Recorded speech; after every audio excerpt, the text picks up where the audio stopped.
Salve, salve galera, tudo bem com vocês? E hoje vamos falar sobre financiamento. Financiamento é quando você, por exemplo, dá uma entrada e financia o resto do valor por X parcelas, seja uma casa, um apartamento, um carro, uma moto, entre várias outras opções, certo? Vamos lá. Primeiramente, para abrir sua mente, é um sonho, necessidade ou uma influência? O que eu quero dizer com isso? Se você está fazendo isso porque realmente você quer, ou se você está sendo induzido pelos outros, tá falando, meus amigos estão fazendo isso, eu vou fazer, meus familiares, tem pessoa me pressionando para fazer isso. Então você tem que ficar esperto com isso. Você está fazendo isso porque quer ou para agradar terceiros? Ou seja, eu quero comprar nesse lugar porque eu quero agradar, por exemplo, a namorada, a família e tal. Ou seja, na verdade, o que eu quero dizer com isso? Você poderia comprar um em outro lugar que você realmente quer mais, para umas pessoas ficar fazendo sua cabeça, você vai comprar aquilo lá, que muitas vezes não vai te deixar feliz. Isso vai comprometer seu futuro e te prender? O que eu quero dizer com isso? Vamos supor que você é uma pessoa que muda muito, que você não pretende ficar no local que você está. Então, não compensa você financiar uma casa, um apartamento, que se você vai sair de lá num espaço, ou seja, num tempo menor do que você pagaria para quitar a casa ou veículo. Vai fazer você perder poder de compra.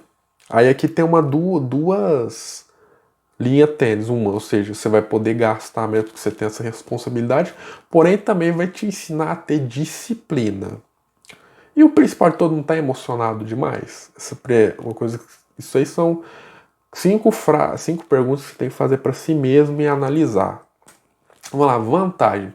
Ter seu lugar próprio, ou seja, você não vai poder ser despejado, igual muita gente foi na pandemia e ficou na rua. Também tem muita gente que é mendigo, miserável, porque não teve essa sagacidade durante a vida e alguém tomou dele.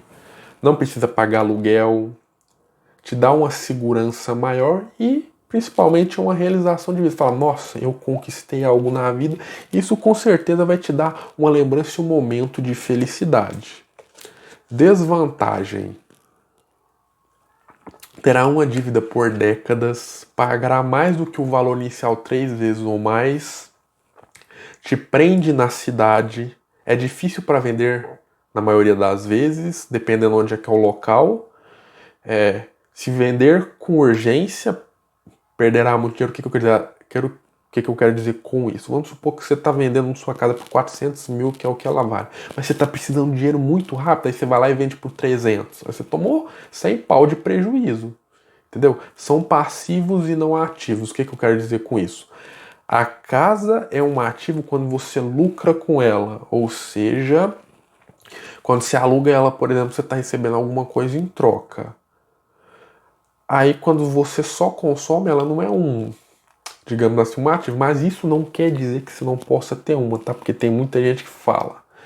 A parcela é mais cara do que o aluguel do mesmo. Isso aqui é um exemplo, uma casa de 400 mil reais. A parcela é 3.098, o aluguel é 1.360. Ou seja, 1.738 de diferença. Então, nesse ponto aqui, essa casa nesse valor não compensa você comprar ela e sim alugar, porque vai te sobrar esse valor aqui que você pode investir ou até mesmo aplicar para você comprar essa casa futuramente. Dinheiro dá diferença, ou seja, vamos falar um pouquinho da diferença. Ó. Simplesmente juntando esse valor aí que eu dei nessa diferença todos os meses durante 20 anos, daria um total de 418.858. O que é isso? Ou seja, você só colocou o dinheiro e não aplicou em nada. Durante esse período, desse tempo, você teria juntado dinheiro suficiente para comprar a casa e ainda sobraria. Só que é óbvio, lembrando, cara, existe uma coisa chamada inflação. O dinheiro perde valor e as casas sobem. Aplicando esse dinheiro mensalmente durante 20 anos com um retorno anual de 8%, daria um total de quase 1 milhão de reais. Ou seja, você teria 1 milhão aplicado, quase 1 milhão aplicado de dinheiro E eu coloquei um exemplo aqui, ó. Pegando esse valor aqui, X, aplicando em fundos imobiliários, tendo um retorno em média de zero, de dividendo de 0,65, teria todo mês na sua conta R$ 6.464 reais. Igual uma casa que uma tia minha mora, ela é avaliada de 850 mil reais e tem um retorno de aluguel mensal em torno de 3 mil reais. Certo? Aí vamos falar. Situações que você deve comprar uma casa, por exemplo, quando você tem um dinheiro à vista e usa esse dinheiro para comprar a casa e não irá te prejudicar. O que, é que eu estou falando com isso? Igual, por exemplo, eu tenho X valor, vou lá, vamos supor, você está desempregado, você foi lá e comprou uma casa com o valor total, vamos supor, você tem 300, você foi lá e comprou uma casa de 300 mil, ou seja, você ficou com R$ 0 na conta, e isso vai te prejudicar. Fora que quando você pagar à vista, você pode pegar um descontar. Vamos supor uma caixa de 300 mil, 250 mil. Se eu falar assim, ó, 250 mil à vista. Aí a chance de dar bom é 99%. Aí nessa situação aí, na outra, que no caso é você ficar zerado, é melhor você comprar uma casa de 200 mil, você tem 100 mil de reserva, para depois você conseguir um emprego e ir retomando sua vida. Entendeu? Quando a parcela do financiamento for menor do que a do aluguel, ou seja, quando a parcela que você paga, igual o exemplo que eu dei lá, o aluguel era mais barato que a parcela que você ia pagar. Aí é o contrário. A parcela é menor e o aluguel é maior. Então compensa você financiar e comprar aquela casa. Quando o tempo para o imóvel entrar no seu nome for igual ou menor do tempo que morar de aluguel por um tempo e depois pagará à vista. Entendeu? O que eu quero dizer com isso? Essa frase ficou meio longa. É o seguinte: o tempo para você pagar o imóvel vai ser menor do que você teria ficado morando de aluguel nesse mesmo período de tempo. Ou seja, você vai gastar menos pagando a parcela do que o aluguel. É isso. Agora o carro. Dicas para quem quer financiar carro. Porque hoje em dia a gente sabe que tem trabalhos, serviços que muitas pessoas necessitam de automóvel. Só que aí a pessoa tem que ter consciência que às vezes é melhor comprar um automóvel mais barato, que hoje em dia não tá tanto. A última vez que eu olhei o mais barato era 69 mil. Então você tem que ficar de olho nisso aí. Se for possível, compre à vista, porque diferente da casa que pode valorizar, o carro muito raro vai desvalorizar. Ele sai da concessionária perdendo no mínimo 20% de valor. Aí se é um arranhãozinho ali, sofreu um acidente, tira mais valor dele ainda. E compre aquele carro que atenda às suas necessidades, o que você precisa. Igual eu já vi uma menina que recebeu uma herança de 3 milhões de reais. Filho. Uma pessoa que tem esse valor, sabe aplicar bem, resolve a vida tranquilamente. Só que a bonitona conseguiu pegar esses 3 milhões e transformar em 890 mil reais. Porque comprou uma Discovery, gastou com viagem. Eu não falaria nada, se ela pegasse uns 500 mil, não, vou pegar esses 500 mil para curtir e usar esses 2,5 para me fazer minha vida. Não falaria nada, mas prefiro comprar um carro de 600, 700 mil, viajar para a Europa inteira e o dinheiro só foi embora. E hoje, com esse valor, no máximo que ela conseguiria ter de retorno com um fundo imobiliário, estourando, seria 5 mil. E ainda no post que eu vi, essa moça tava falando assim: nossa, como é que eu faço esse 890 mil retornar para mim mensalmente 20 mil reais? Antes você tinha a possibilidade com os 3 milhões, mas pela seu imediatismo e sua burrice, você se ferrou. E sinceramente tenho zero pena de pessoa com esse tipo de mentalidade, que coloca os sonhos acima de outras coisas. Vale os dois pontos principais falados anteriormente referente à casa. Ou seja, se financiar foi mais barato que pagar à vista, e se realmente o carro que você está comprando é aquele que você precisa e não só está comprando para agradar os outros. E também não vai te deixar quebrada assim. Pois você compra o carro e você não tem mais dinheiro, aí se acontecer alguma coisa, você tem que dar manutenção. Carrega, como se diz, meu pai carregou um filho. Sempre tem que desembolsar dinheiro para manter ele bem, seja com gasolina, troca de óleo, manutenção e por aí vai. Agora, isso tudo que eu acabei de falar para vocês, principalmente da casa, seria muito bacana de se fazer se a maioria da população do Brasil não fosse pobre, né? Então agora, pois a maioria das pessoas que falam isso que eu acabei de falar para você, tem casa própria, tem um dinheiro disponível e fala para você morar de aluguel, certo? Então vamos lá. Se você é pobre, a primeira coisa que você tem que fazer é aceitar que você é pobre e não tentar viver uma vida que você não tem capacidade de viver. Certo? Igual, por exemplo, você ganha 1.500 conto, aí você vai nessas baladas aí que você tem que botar 500 conto com bebida. Pô, você já perdeu um terço do valor que você ganha por mês. Ou seja, você ganha 1.500, você gastou 500 numa noite. O que você não poderia fazer com esses 500 reais? Tá aplicando em alguma coisa, indo em algum, tipo assim, alguns locais mais baratos pra você se divertir mais? Não, você quis ir na onda dos outros, você se ferrou. É isso que eu quero dizer. Tudo que eu acabei de passar para vocês é o que a maioria dos gurus de finanças afirmam. Tem alguns pontos interessantes e outros não. Agora vamos para o que interessa. Casa. Algumas vezes o aluguel pode ser mais caro que a própria parcela. Que lá eu mostrei um aluguel que era uma parcela que era 3 mil e tanto, e o aluguel era 1.000 e pouquinho. Aqui, por exemplo, a parcela de um apartamento, R$ 1.300. E o aluguel desse mesmo apartamento é R$ 1.700. Fora que, dependendo do dono do local que você aluga, seja uma casa ou um apartamento, ele pode aumentar o aluguel todo mês. Imagine, por exemplo, uns 6% ao ano. Esse aluguel de R$ 1.700 chegaria a 6 pau. Se você tivesse morado esses 30 anos lá, você pagaria 6 pau de aluguel e a casa não seria sua. Aí já o contrário é que se estivesse pagando a parcela vai diminuindo. Você teria uma casa própria. E olha a diferença aqui, ó.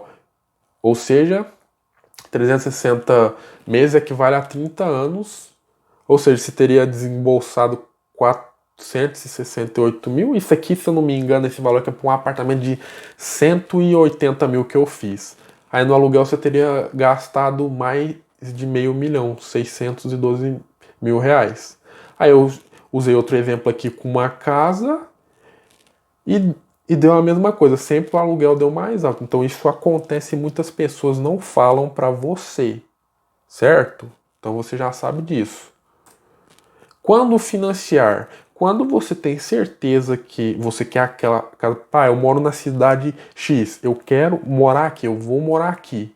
Pois se você for uma pessoa que fica mudando, você trabalha, mas aí vamos supor, você tem que viajar muito, você tem que ficar mudando de local para local, aí não compensa você financiar uma casa nesse momento. É melhor você pegar, por exemplo, ver quanto que é a parcela, é tanto. Aí você vai guardando esse dinheiro para quando você vê que, não, beleza, eu vou firmar aqui, você vai lá e já tem o dinheiro e compra o tem à vista.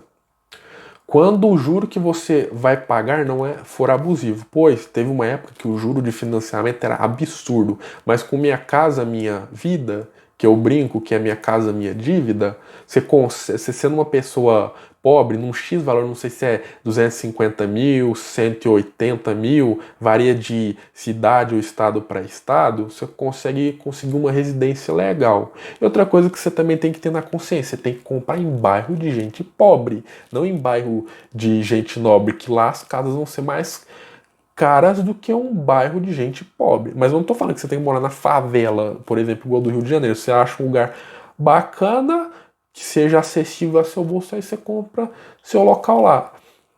Aí se, por exemplo, você tem uma namorada, um namorado que tá, não quero morar aqui, não, quero morar em tal lugar, fala, beleza, você para e segue sua vida, pois você não vai se prejudicar para agradar os outros. Esteja ciente da sua situação financeira, que isso é uma coisa que pesa bastante, que tem muita gente que para agradar os outros fala assim, não, eu vou fingir que eu sou isso. Se é uma pessoa pobre, eu vou fingir que eu sou classe média, eu vou fingir que eu sou rico.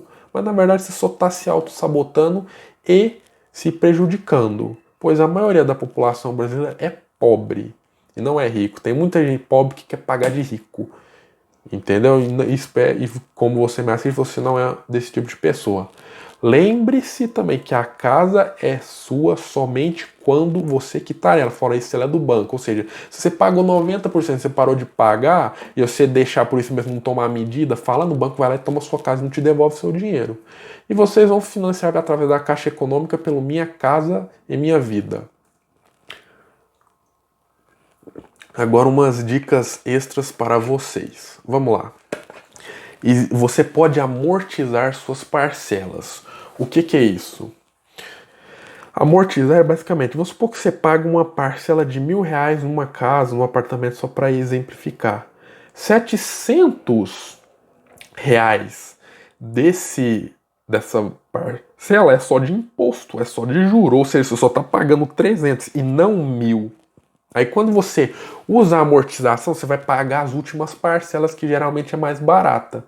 Aí, você fazendo isso, você elimina várias parcelas. E tem como você fazer isso. Caso vocês quiserem que eu aprofunde mais nisso, eu faço um vídeo separado para vocês.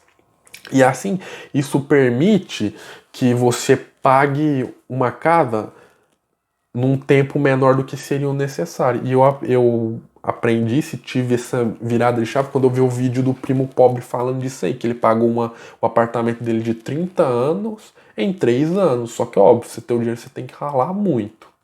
Cuidado quem você coloca dentro da sua casa. Pois, isso aí é coisa jurídica, que também é outra coisa que muitas pessoas tinham que falar. Pois caso tenha união estável, até mesmo um casamento, a pessoa tem direito aos seus bens. Imagine aqui comigo, você tá aí, você conseguiu quitar sua casa, aí você vai lá e casa com uma donzela. Isso vale mais é pros homens ficar esperto. Ou seja, aí você vai lá, aí se faz uma união estável. Aí você vai ter, meu filho, aí ela quer romper contigo e você não entende muito de jurisprudência, ela vai lá e ó, arranca metade da sua casa e se passa e não pegar a casa inteira que você pagou. Entendeu? Então fica esperto nessa situação.